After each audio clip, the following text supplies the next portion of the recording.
নমস্কাৰ বন্ধুসকল, আজিৰ এই ভিডিঅ'টোলৈ আপোনালোক সকলোকে স্বাগতম জনাইছোঁ। আপোনালোকে থাম্বনেইল চাই গম পাইছেই চাগে আজিৰ এই ভিডিঅ'টোত আমি কিহৰ বিষয়ে আলোচনা কৰিম। আজিৰ এই ভিডিঅ'টোত আমি আলোচনা কৰিম NEET 2024ৰ যিটো কাউন্সেলিং প্ৰক্ৰিয়া অসমৰ আৰম্ভ হৈ গৈছে।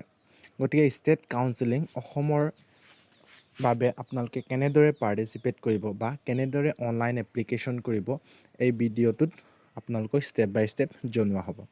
গতিকে যদি আপুনিও এজন NEET এছপাইৰেণ্ট হয়, তেতিয়াহ'লে এই ভিডিঅ'টো আপোনাৰ বাবে।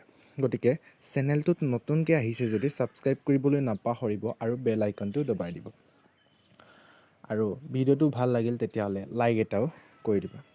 আপোনালোকে NEETৰ কাউন্সেলিঙৰ বাবে ফাৰ্ষ্টত গুগল ক্ৰমত যাব লাগিব। তাত চাৰ্চ কৰিব লাগিব DME। এনেদৰে যেতিয়া আপোনালোকে চাৰ্চ কৰে, ইয়াত আপোনালোকে দেখা পাইছে DME আছাম বুলি দেখা পাইছে। আপোনালোকে DME আছাম অপশ্যনটোত আপোনালোকে ক্লিক কৰিব লাগিব।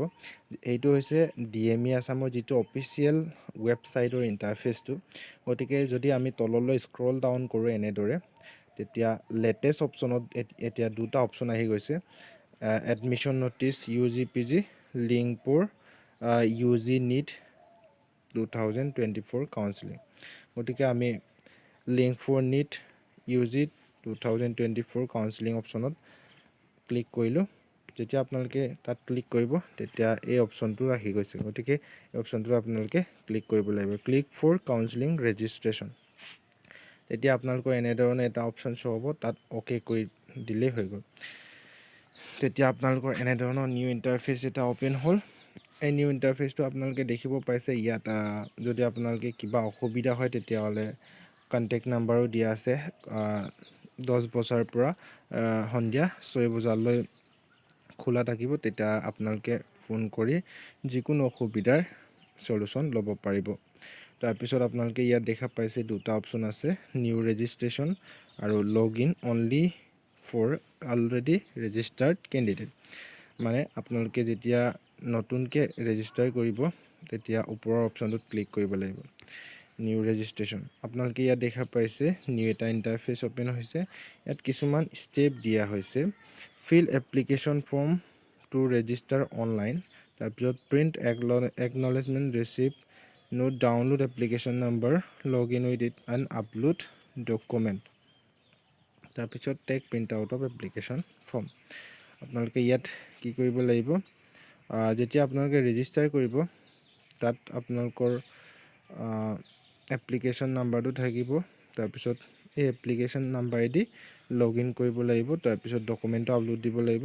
তাৰপিছতহে আপোনালোকে এপ্লিকেশ্যন ফৰ্মটো প্ৰিণ্ট আউট কৰিব পাৰিব।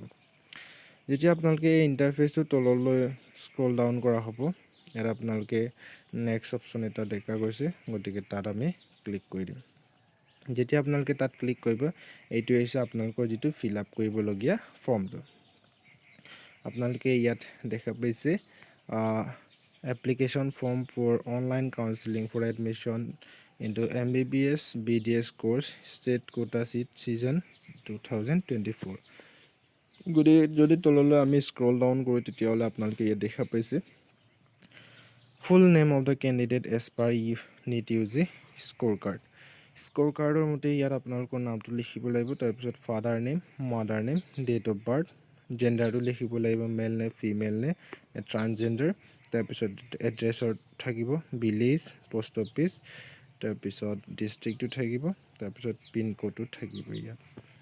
গতিকে আপোনালোকে ইয়াত মোবাইল নম্বৰ এটাও দিব লাগিব। মোবাইল নম্বৰটো আপোনালোকে ইয়াত দি পিনি চেণ্ড OTP অপশ্যনত ক্লিক কৰিলে, ইয়াত মোবাইলত OTP এটা যাব। তাক ভেৰিফাই অপশ্যনটোত ক্লিক কৰিব, এণ্টাৰ কৰি পিনি ভেৰিফাই অপশ্যনত ক্লিক কৰিব লাগিব। তাৰপিছত অল্টাৰনেট মোবাইল নম্বৰ আপোনালোকে দিব পাৰে। তাৰপিছত ইমেইল ID দিব লাগিব। তাৰপিছত নেশ্যনেলিটি অফ কেণ্ডিডেট ইণ্ডিয়ান হ'বই। ফিজিকেল আইডেণ্টিফিকেশ্যন মাৰ্ক ইয়াত আপোনালোকে ন' বুলিও দিব পাৰে। গতিকে এনেধৰণে আপোনালোকে দিব পাৰে। তাৰপিছত ৰিজাৰ্ভেশ্যন কেটেগৰীত আপোনালোকৰ আহি গৈছে, আপোনালোকে কি কাষ্টৰ পৰা বিলং কৰে সেইমতে আপোনালোকে দিব লাগিব। জেনেৰেল নে, SC নে, STP নে, ST হিলছ নে, OBC অৰ MOBC, সেইমতে আপোনালোকে দিব লাগিব।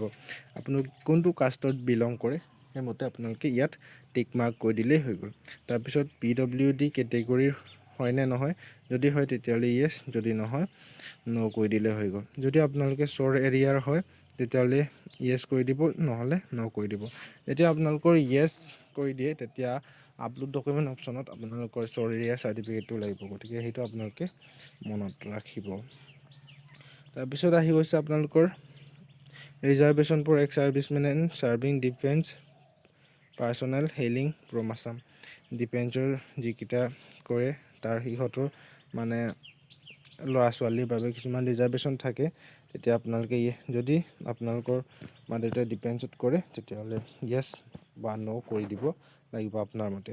তাৰপিছত ডটাৰ অফ গ্ৰেণ্ডছন ফ্ৰীডম ফাইটাৰৰো ৰিজাৰ্ভেশ্যন আছে, গতিকে যদি আপোনাৰ ককা আইতা ফ্ৰীডম ফাইটাৰ আছিলে তেতিয়াহ'লে য়েছ বা ন' কৰি দিব লাগিব। তাৰপিছত extremist violence in Assam, kill in extremist violence, সেইটো ৰিজাৰ্ভেশ্যন আছে, গতিকে যদি সেইমতে আপোনালোকে দিব লাগিব য়েছ অৰ ন'। তাৰপিছত son daughter brother sisters martyr of Assam movement, Assam আন্দোলনৰ যিটো শ্বহীদ হোৱাসকলৰ বাবেও ৰিজাৰ্ভেশ্যন আছে, গতিকে আপোনাৰ মতে য়েছ হ'বনে নহ'ব সেইমতে দি দিব। স্পৰ্ট কোটাৰো আপোনালোকে ৰিজাৰ্ভেশ্যন আছে, গতিকে য়েছ বা ন' কৰি দিব লাগিব। এইটো অপশ্যনটো হৈছে আপোনালোকৰ যিটো এতিয়া নতুনকৈ অহা অপশ্যনটো, যিটো গভৰ্ণমেণ্টৰ 5% ৰিজাৰ্ভেশ্যন। আপুনি যদি ইলিজিবল কেণ্ডিডেট হয় তেতিয়া এইটো আপোনালোকে য়েছ কৰিব লাগিব অথবা ন' কৰি দিব লাগিব। এইটো list of eligible candidate is available in the website, only candidate from this list will be eligible for this quota. আচলতে DME এটা লিষ্ট ৰিলিজ কৰিছিলে যিটো 5%ৰ কাৰণে এপ্লাই কৰিছিলে। সেইসকলৰ যিকেইটা নাম আছে সেইকেইটাহে ইয়াত এপ্লাই কৰিব পাৰিব বোলে। তাৰপিছত weather candidate is permanent resident of Assam, আপোনালোক পাৰ্মানেণ্ট ৰেচিডেণ্ট অফ আছামৰ হয়নে নহয় সেইটো সুধিছে, সেইটো য়েছ কৰি দিব লাগিব। তাৰপিছত আপোনালোকৰ আহি গৈছে education qualification, whether study all classes from class 7 to 11 in the state of Assam, অসমতে ক্লাছ 7ৰ পৰা 12টো পঢ়িছিলেনে সেইটো সুধিছে। তাৰপিছত whether pass qualification examination or its equivalent examination from institute of whether pass qualifying examination or its equivalent examination from any institute in the state, সেইটো আপোনাৰ মতে য়েছ ন' কৰি দিলে হৈ গ'ল। তাৰপিছত আপোনালোকে ইয়াত ফিল আপ কৰিব লাগিব ক্লাছ 10ৰ যিটো বৰ্ডটোৰ নাম, কোনটো ইনষ্টিটিউটৰ পৰা পাছ কৰিছে, name of the state from ষ্টেটটো লিখি ল'ব লাগিব, পাছিং ইয়াৰ, ডিভিজন, পাৰ্চেণ্টেজটো লিখিব লাগিব। ক্লাছ 12ৰ যিটো বৰ্ডটোৰ নাম, কোনটো বৰ্ডৰ পৰা পাছ কৰিছে আপোনালোক, তাৰপিছত আহি গ'ল আপোনাৰ ইনষ্টিটিউশ্যন নেম, তাৰপিছত state name, date of passing, division, তাৰপিছত পাৰ্চেণ্টেজ। তাৰপিছত আহি গৈছে subject in class 12 examination, physics chemistry কি কি ছাবজেক্ট আছিলে সেইকেইটা গোটেইকেইটা ইয়াত টিক মাৰ্ক কৰিব লাগিব। তাৰপিছত ৰেজিষ্ট্ৰেশ্যন নাম্বাৰটো লিখিব লাগিব ক্লাছ 12টো। তাৰপিছত year of passing class 12 physics chemistry biology and English, সেইটো ইয়াৰটো ইয়াত লিখি দিব লাগিব। তাৰপিছত তললৈ যদি স্ক্ৰল ডাউন কৰোঁ তেতিয়া ইয়াত ক্লাছ 12ৰ যিকেইটা ডিটেইলছ আছে সেইকেইটা ফিল আপ কৰিব কৈছে। ইয়াত মেক্সিমাম মাৰ্ককেইটা ফিল আপ কৰিব লাগিব, তাৰপিছত টোটেলটো ফিল আপ কৰিব লাগিব, তাৰপিছত ইয়াত কিমান পাইছিলে সেইটো ইয়াত পুট কৰি দিব লাগিব। আপোনালোকে ইয়াত দেখা পাইছে ইয়াৰ তলত NEET UG যিটো ৰোল নাম্বাৰটো ফিল আপ কৰিব লাগিব, তাৰপিছত এপ্লিকেশ্যন নাম্বাৰটো দিব লাগিব, কিমান নম্বৰ পাইছে সেইটো দিব লাগিব, তাৰপিছত অল ইণ্ডিয়া ৰেংকটো ইয়াত দি দিব লাগিব। তললৈ যদি ষ্টেট মেৰিট লিষ্ট ইনফৰমেশ্যনত যাওঁ তেতিয়া Assam state merit list rank ইয়াত ফিল আপ কৰিব লাগিব। আপোনাৰ অসমৰ যিটো মেৰিট লিষ্ট মতে আপোনাৰ কিমান ৰেংকত আছে সেইটো ইয়াত ফিল আপ কৰি দিব লাগিব। তাৰপিছত আপোনালোকৰ এটা ফটোগ্ৰাফ লাগিব, তাৰপিছত ছিগনেচাৰ এটাও আপলোড কৰিব লাগিব। ইয়াৰ তলত আপোনালোকে দেখা পাইছে পাছৱৰ্ড এটা আপোনালোকে নিজে ক্ৰিয়েট কৰি ল'ব লাগিব, ফাৰ্ষ্টত এণ্টাৰ কৰিব লাগিব, তাৰপিছত তলত ৰি এণ্টাৰ কৰিব লাগিব। গতিকে আপোনালোকে ইয়াত ডিক্লাৰেশ্যনত 1 2 3 4 5 6 7টা আপোনালোকে ডিক্লাৰেশ্যন অপশ্যনত টিক মাৰ্ক দি পিনে আপোনালোকে ইয়াত ইজিলি ছাবমিট অপশ্যনত ক্লিক কৰিব লাগিব। ছাবমিট অপশ্যনত ক্লিক কৰাৰ আগতে আপোনালোকে ইয়াত এবাৰ ৰিচেক কৰিব। যদি কিবা ভুল হৈছে তেতিয়া আপোনালোকে শুধৰাই ল'ব, কাৰণ কাউন্সিলিংটো পূৰা ৰিস্কি প্ৰচেছ হয়, গতিকে আপোনালোকে ভালদৰে কৰিব। এই যিটো ছাবমিট অপশ্যন কৰাৰ পিছত আপোনালোকে কৰিব লাগিব ডকুমেণ্ট আপলোড, গতিকে আপোনালোকে এনেদৰে ইজিলি কৰিব। যদি কিবা অসুবিধা হয় তেতিয়াহ'লে আপোনালোকে আমাৰ লগত কণ্টেক্ট কৰিব পাৰে, বা অফিচিয়েল যিটো কণ্টেক্ট নাম্বাৰ দিয়া আছে তাতো আপোনালোকে গৈ কণ্টেক্ট কৰিব পাৰে। আপোনালোকে ইয়াত দেখা পাইছে, ইয়াত কণ্টেক্ট নাম্বাৰ দিয়া আছে, গতিকে আপোনালোকে কিবা অসুবিধা হয় তেতিয়াহ'লে এই কণ্টেক্ট নাম্বাৰটোলৈ কণ্টেক্ট কৰি সুধিব পাৰে। আপোনালোকে ভুলকৈ নিদিব, কাৰণ ভুলকৈ দিলে আপোনাৰ কিবা অসুবিধা হ'ব পাৰে। গতিকে আজিৰ কাৰণে এয়া আছিল। আপোনালোকৰ ভিডিঅ'টো কেনেকুৱা লাগিল জনাবলৈ নাপাহৰিব। আকৌ লগ পাম নেক্সট ভিডিঅ'ত, তেতিয়ালৈ ধন্যবাদ।